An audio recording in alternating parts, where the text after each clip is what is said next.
Let's discussing post recording using cinematic mode on any iPhone, showcasing the iPhone 16 Pro model. To transfer files from your iPhone to the MacBook series, follow these steps.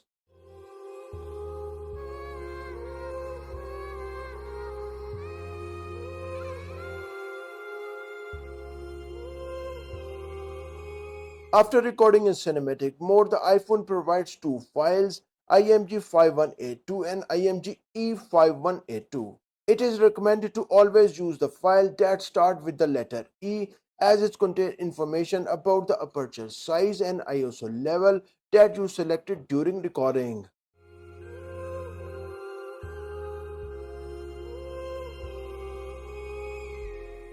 I trusted this tutorial is beneficial for those individuals who wants to learn about cinematic mode on the latest iPhones. In the camera studio recordings, I constantly use cinematic mode as it gives the background blur and enhanced low light conditions. If you are interested in iPhone 16 Pro versus iPhone 15 camera results, then click on this video.